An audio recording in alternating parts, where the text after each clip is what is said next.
Hello everyone and welcome to the channel. Today making my predictions for the 2024 edition of WWE's PLE Bash in Berlin. Our first match is for the WWE Undisputed Championship where Cody Rhodes will be defending his title against Kevin Owens. With everyone trying to get the old Kevin Owens back, the one that tossed Sami Zayn on his head after he won the NXT Championship and then powerbombed him into the apron, I feel like this is just to push people off, and the old Kevin Owens I don't believe is coming back here. What I do believe is that Cody Rhodes will be retaining his WWE Championship, defeating Kevin Owens. We're going to see some moments where Owens looks like he's going to do something dastardly bad and the crowd's like no, or getting oohed, and I just think Cody's going to pop out and keep the title. I don't see when Cody loses anytime soon. I do think a feud with his current friend, former leader of a group, Randy Orton, is on the horizon, it seems, and we all know some way, somehow, Cody Rhodes is going to get sucked back into the Bloodline vortex and he'd be a part of that feud once again with him and Roman Reigns, probably locking horns and maybe even being a team in November. So now on to match number 2, and that'll be for the WWE Women's Tag Team Championships, where the unholy union of Alba Fire and Isla Dawn will be putting their titles on the line against Bianca Belair and Jade Cargill. Now I can see this match going either way, with Dawn and Fire winning the tag team titles at Clash at the Castle with a hometown, home country feeling moment. I could see them losing the titles here to Belair and Cargill. The way I could see the unholy union retaining the tag team titles is if what everyone thinks is eventually going to happen, Cargill Belair turn, where one of them turns on the other, happens here. And I don't think that'll be happening here in Berlin, and I believe Belair and Cargill will regain the women's tag team titles in this match. With Cargill and Belair being on SmackDown and seemingly could be the next friends turned enemies feud, I just think them winning the tag team titles pushes that off for a little bit, considering it seems like Stratton and Nia Jax would be the next logical, hey, these friends turned on each other moment. And I think with Belair and Cargill winning the tag team titles, you can see them bouncing from both shows, you can see them moving everywhere, and the feuds seem like, hey, you don't know who could be next or what they could be doing next. They could go pop on Raw, get into the mix there, they can maybe come down to NXT, and maybe something pops up on SmackDown. But who knows how a tag team division is going to go these days, but I believe that the women's tag team division will be headed up by Jade Cargill and Bianca Belair after they regain the titles this Saturday. So now on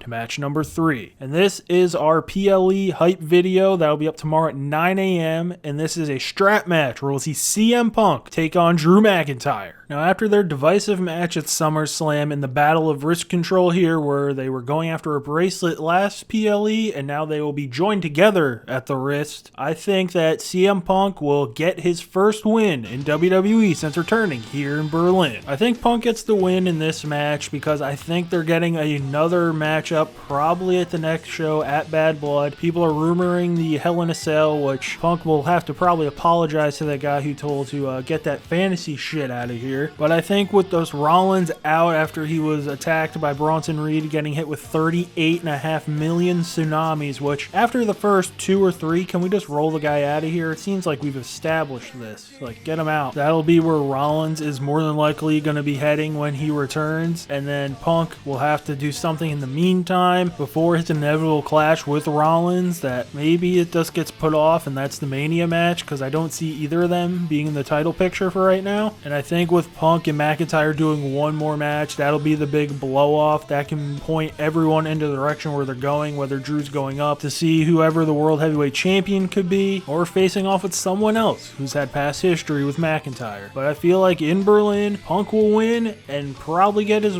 bracelet back, and every wrist in the Chicago area will be celebrating to know that their guy got its title back. So now on to our co-main event of the evening, and this will be a mixed tag team match. We'll see the Terror Twins of Rhea Ripley and Damian Priest taking on the new Judgment Day of Liv Morgan and Dominic Mysterio. My question for this match is, will the numbers game play a factor and play a big role in how the winner is decided here? Because as we've seen, there's 2 storylines currently going on where people who are in groups are now battling against the group they created or the group they were a part of and trying to overcome those numbers. And I think in this mixed tag that the numbers won't matter because I believe the Terror Twins will be getting the win here, defeating Liv Morgan and Dominic Mysterio. For me, it really boils down to two things. Do you see Dominic Mysterio pinning Damian Priest right now? I do not. And right now, do you see Liv Morgan pinning Rhea Ripley without shenanigans? I do not. And with me thinking the shenanigans won't really play a huge role in health, that's why I think the Terror Twins get the job done here and win. I also think with the Terror Twins getting the win here, this could add on and keep the feud going if they want to. We could get another Liv and Rhea match for the Women's Championship. And I also think that maybe instead of Dominic being in this, that maybe Finn Balor pops up and be like, hey, I was the real leader of this group and I'm going to take your ass out. And that's where him and Priest finally start feuding. There's also a small part of me that just thought of this, that maybe some way, somehow, I could see this being a weird Raw match. Damian Priest and Rhea Ripley become the tag team champions, which could also add to this Balor-Priest feud, because as we've seen, JD McDonagh's been getting thrown around by Ripley. It kind of be an even and probably pretty exciting match for the people. And I believe that all starts this Saturday when Rhea Ripley and Damian Priest defeat Liv Morgan and Dominic Mysterio. So now on to our main event of the evening for the World Heavyweight Championship, a rematch of the King of the Ring final. We'll see Gunther defend his title against Randy Orton. Now this match seems pretty straightforward to me, and I think with this being the rematch of the King of the Ring, I think we'll have the same outcome, except Randy's shoulders will be firmly planted on the mat as Gunther retains his World Heavyweight Championship here. I think with this being Gunther's first televised title defense, that obviously you don't want to take the title off of him right away, especially after his long reigns that he's had previously with championship inside WWE. I also think for Randy Orton, we all believe the inevitable feud with Cody Rhodes is coming, so him winning this World Championship and going to Raw and being away from Cody, I don't think will be something we see right now. And also, if Randy Orton wins, this kind of makes the whole King of the Ring tournament feel like a ginormous waste of time for everyone, since Gunther won that. Then he won the world title a few months later at SummerSlam, and then, oh, all that's gone. Randy won. Probably should have just had Orton win to begin with then. But I don't think that'll be happening, and I think Gunther will be retaining his title in Berlin this Saturday. So that'll do it for my predictions for the 2024 edition of Bash in Berlin. Come back tomorrow for the short on Punk and McIntyre's strap match. That'll be up at 9 a.m. Eastern, so come back to see that. Also, college football shorts for my Boise State Broncos online dynasty. That'll continue to roll out. And then starting this Sunday, the Broncos shorts return, this time for Madden 25. The Bo Nix era of the shorts has begun. So if any of that interests you, hit that subscribe button. Leave your thoughts in the comment section below. And come back next week for all the AEW All Out festivities, predictions, and a short for whatever I decide for that pay-per-view, what that could be. And if you like this video, hit that like button. And if you like what I'm doing on this channel and want to see more, hit one of the playlists at the end. And thanks for watching.